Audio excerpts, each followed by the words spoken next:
Mesdames et messieurs, bonsoir. Il est 20h passé de quelques minutes sur les antennes de ADTV, la chaîne du 21e siècle. C'est parti pour les titres. À Kédougou, 2 morts et 10 blessés survenus après la collision de 2 voitures à Bandafassi. Épinglé par l'OFNAC, Serigne Mboup prend la parole. J'ai été mentionné à tort dans un rapport.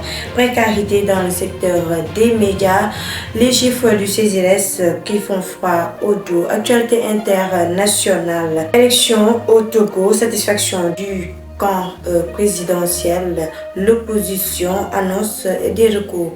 C'était tout pour les titres. Le développement, c'est dans une poignée de secondes.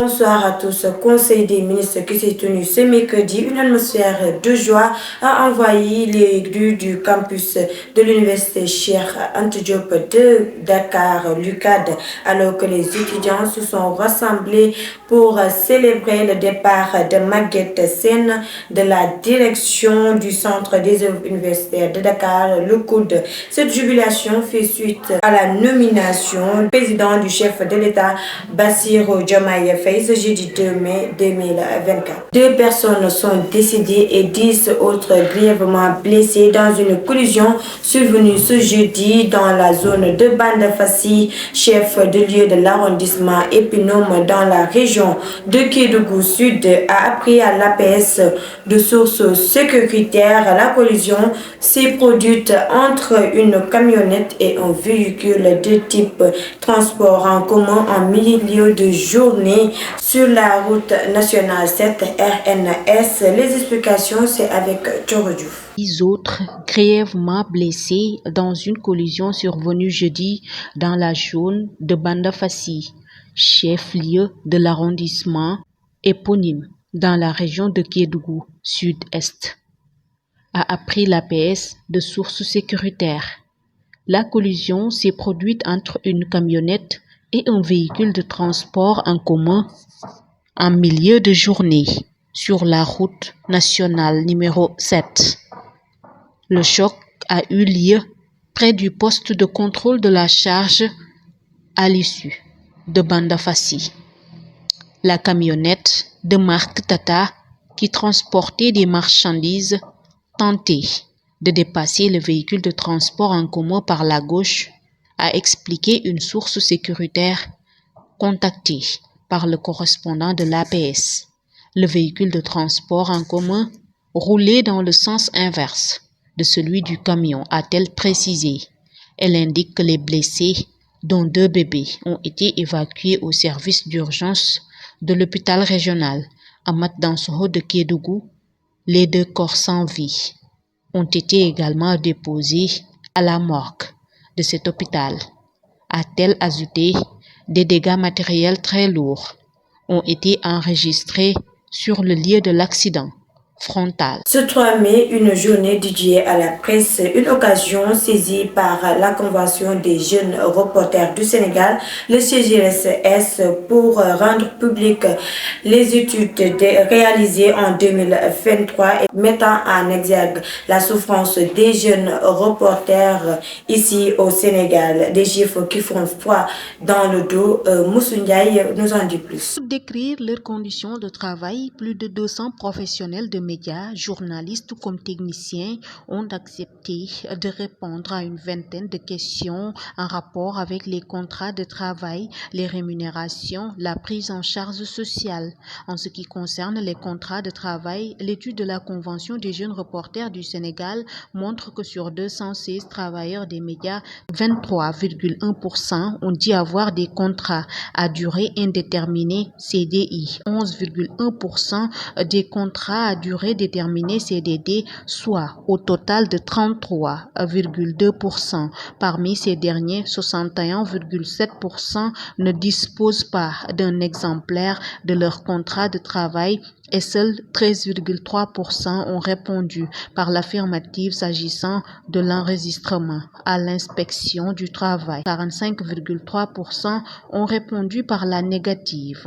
Les autres soit ne savent, soit n'ont aucune réponse. Parmi les 217 travailleurs ayant répondu au questionnaire, 22,2% ont soutenu avoir des contrats de prestation contre 17,1% de stagiaires. Les 26,4% n'ont aucun lien contractuel avec leurs employeurs. L'enquête de la Convention des jeunes reporters du Sénégal révèle aussi que sur les 217 professionnels des médias interrogés, 31,5% disent ne pas avoir de salaire contre 68,5% qui sont rémunérés. Encore que pour percevoir les salaires, c'est la croix et la bannière dans beaucoup d'organes de presse, car 54,2% des salariés disent percevoir leur salaire au-delà du 8. Selon les résultats de l'enquête, 18,5% ont des rémunérations en deçà de 75 000 francs CFA, 14,8% entre 75 000 et 100 000 francs CFA, 14,8% entre 100 000 et 150 000 francs CFA, 10,2% entre 150 000 et 200 000 francs CFA. Les travailleurs ayant un salaire dépassant la barre des 300 000 francs CFA sont estimés à 7,9%, tandis que ceux qui ne relèvent d'aucune de ces catégories sont autour de 20,4% à l'image de la plupart des rédactions. La plupart des personnes ayant participé à l'enquête sont des reporters, soit plus de 77%, 9,3% ont dit être des rédacteurs en chef. Bonne nouvelle pour les volontaires de la ville de Dakar. Sur proposition du maire Barthélémy Diaz, leur rémunération a été revalorisée ce jeudi à l'issue d'un conseil municipal, d'après les Échos, qui donne l'information selon laquelle ceci passe de 60 000 francs à 80 000 francs, soit une augmentation de 20 000 francs. Le 3 mai 2024, le célèbre homme d'affaires Serigne Mboup ainsi que Carrefour Médical ont répondu aux accusations portées contre eux dans le dernier rapport de l'Office national de lutte contre la fraude, l'OFNAC. Ce rapport soulevait des questions concernant les kits de dialyse. C'est un compte rendu signé Moussa Ndiaye. Serigne Mboup a su ces mots pris par la parole suite à l'apparition du rapport de l'OFNAC de 2023. J'ai été mentionné à tort dans un rapport d'enquête comme étant impliqué dans une prétendue affaire de revente de kits pour dialyse. Il est essentiel de clarifier que Serigne Mboup n'a jamais participé à une telle activité. Il souligne que bien que Carrefour Médical, entité dûment autorisée pour ce type d'opération, est bien liée aux frères de Serigne Mboup, cela ne l'implique pas directement dans les opérations courantes de la société. La direction de Carrefour Médical a également pris la parole pour clarifier la situation suite à la publication du rapport.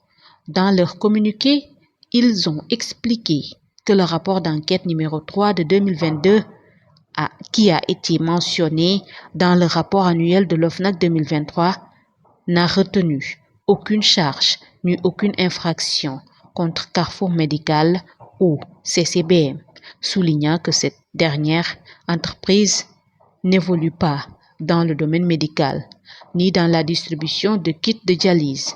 De plus, Carrefour Médical a rappelé son rôle dans la réduction des coûts des soins pour les malades insuffisants rénaux, ayant aussi abaissé le prix du kit de dialyse de 65 000 à 39 000 francs CFA depuis 2011.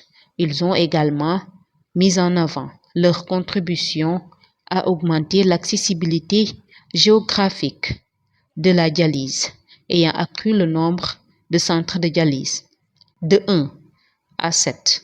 Face à ces accusations, tant Serigne Mboup que Carrefour Médical ont exprimé leurs intentions de prendre toutes les mesures nécessaires pour clarifier ces allégations et protéger leur réputation. L'actualité internationale au Togo, les résultats des élections législatives et régionales du 29 avril dernier tombent comme goutte d'eau au Togo. L'urine, le parti à la présidentielle est annoncé en tête du gouvernement, se félicite des scores tandis que l'opposition lui demande une controverse de malversation. C'était un compte rendu signé Moussounia. Pendant que les tendances et résultats du scrutin du 29 avril au Togo sont annoncés, au compte-gouttes, l'opposition et particulièrement la dynamique pour la majorité du peuple, DMP, continue de dénoncer les malversations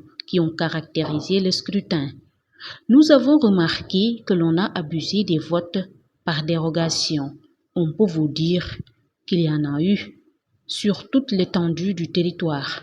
À part les pratiques de vote par dérogation, il y a eu beaucoup de barrages d'urnes partout. Voilà un peu une typologie de fraude massive à laquelle nous avons assisté. Nous avons des preuves. Pour tout ça, nous avons des preuves.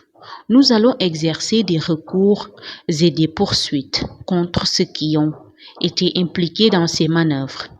Le parti au pouvoir, l'Union pour la République, UNIR, a annoncé en tête par les premières tendances, se félicite de son résultat pour le tout nouveau conseiller politique du président de la République chargé de stratégie politique, Pascal Bodjona.